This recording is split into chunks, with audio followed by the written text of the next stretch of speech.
Sara Duterte, Vice President, hindi pa safe sa ombudsman sa mga posibleng mga kaso na ipapile sa kanya o nakapile sa ombudsman. Ito po ang tinitiyak ngayon ni Ombudsman Remulla. Dahil bago siya anya dumating dyan sa opisinang yan, may mga nag-file na ng reklamo sa Department of Justice, sa NBI, sa PNP, laban sa pangalawang Pangulo. Doon sa kanyang mga posibleng pang-aabuso sa kapangyarihan, may kaugnayan po sa issue ng pananakot, pagbabanta sa ating Pangulo, at posibleng graft in corruption. Lalo na ho doon sa Department of Education at Office of the Vice President. Ito yung confidential at intelligence fund. Kasi hindi pa po tapos yan. Nabitin lang dahil doon sa nabiting impeachment trial, yung betrayal of public trust na reklamo, article of impeachment, nakapaloob dyan ang mga pagmumura, pagbabanta sa Pangulo at yung korupsyon sa ang kanyang opisina at sa Department of Education ng 2022 hanggang 2024 na siya ang secretary ng DepEd. Ayon kay Remulla, lahat ito ay sinusuring mabuti. Hindi yan madidismiss kaagad-agad. Yan ay sumasailalim sa case build-up ng DOJ nang nandun pa siya at ngayon, anytime na iparating sa kanyang opisina ang lahat ng dokumento, yan ay uusod. Hindi yan uupuan, hindi yan magtatagal. Yan po ang paniniyak. Bad news ito sa mga Duterte supporters, pero good news ito sa mga naghahanap ng katotohanan.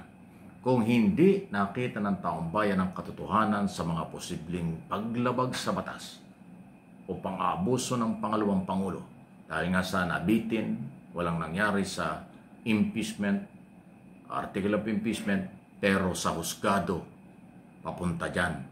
Iba po ang impeachment kaysa sa korte. Si Sara ay impeachable official kaya doon na proseso, pero nabitin niya. Pero ang judicial o ang korte, iba ito.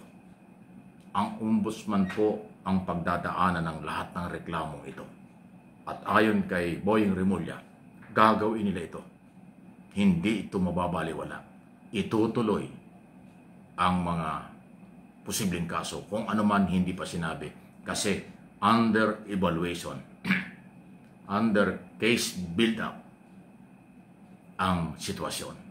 Kaya sinasabi kong hindi pa safe si Sara Duterte sa mga posibleng kasong kakarapin sa korte, before ombudsman o sa korte.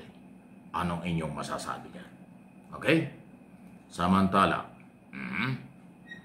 tapos na po yung deadline na ibinigay ng DILG kay Saldico ahapon, Lunes.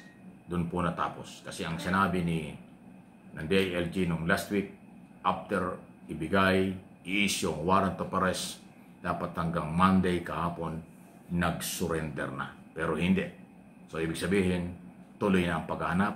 Kung nasa abroad, gagamitin ng Interpol at lahat ng resources para siya mahuli at maibalik dito. Kung nandito naman, hinahanap talaga siya ng NBI at ng Philippine National Police. Diyan po ang paninindigan ng DILG. Kahit sino, malaking tao, bilyonaryo, may impluensya, basta sangkot sa flood control, scam, mananagot kasi merong court order. Ay, naku, magkakasubukan talaga dito. Ay, matapang itong magkapatid na Remulla. Ombudsman at saka DILG. Yung isa, ang trabaho ay magpatupad ng batas para hulihin kayo. Yung batang Remulla. Yung isa naman ay magpatupad ng batas para kakasuhan kayo. Eh, wala kayong pupuntahan. Surrender or magpahuli. Ayan. Okay? Pero siyempre, sa dami po ng batas na umiiral, ayan ang ating inaabangan kung paano na ipatutupad ng tama at maayos. Ganun pa man, magtiwala tayo dahil yan naman ang utos ng Pangulo sa lahat ng mga nasa Executive Department na kinaukulan, law enforcement, prosecutor, ICI, the NBI, Department of Justice. Hindi lang pwedeng utusan ng Pangulo ay Ombudsman kasi independent body yun. Pero ang nasa Executive Department, matindi po ang coordination at ginagawa para ipatupad ang batas kahit kanino.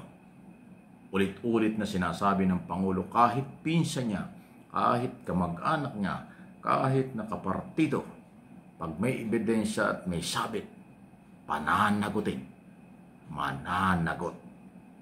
Dahil wala naman hong batas na namimili ng kamag-anak, kaibigan, kapartido. Walang ganon. Yan ang ating pangahawakan.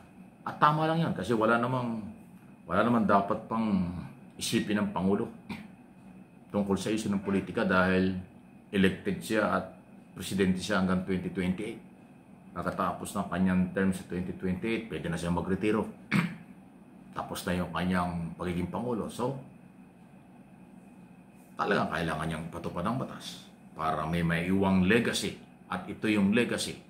Ipakulong ang lahat ng sangkot na senador, congressman at sibilyan. Yan ang magiging magandang record ng Batang Marcos na isusulat sa kasaysayan na siya lang ang nakapagpakulong ng kamag-anak, dating speaker, senador, dating Senate President at mga iba pang kinaukulan dahil sa scam. Pag nangyari ito, may susulat sa kasaysayan at mukhang doon patungo kasi ang paulit-ulit na sinasabi, walang pipiliin. Ang utos sa lahat, panagutin. Wow! Kaya maraming balita, maraming pinag-uusapan, maraming issue. At itong aking mga channel, Mike Abby Opinions, ito po yon, MA Pinoy TV, samahan po ninyo ako. Huwag kayong mawala. Dahil ang ginagawa ko ay para sa ating lahat, para sa ating bayan. Wala akong pakialam kahit kanino dyan. Hindi ako konektado at hindi ako pwedeng hawakan ng kahit na sino dyan. Mga pro-government, anti-government, o kahit sino, hindi. Trabaho ko, gagawin ko. Prinsipyo, voluntary, magmamahal at magmamalasakit tayo. Kung ano ang totoo, yun yung totoo. Real talk. Yan po ang tama. Okay? Kaya, isinakripisyo ko ang aking trabaho sa broadcast after ng halos 3 dekada akong nagtatrabaho dyan dahil ayaw ko rin ng korupsyon. Linalabanan ko ang korupsyon. Kaya yung lumalabang totoo, katulad ni Pangulong Marcos at iba pa, suportahan natin para sa bayan ito. Diba? Please like and share ng ating mga pinag-uusapan at ating mga video.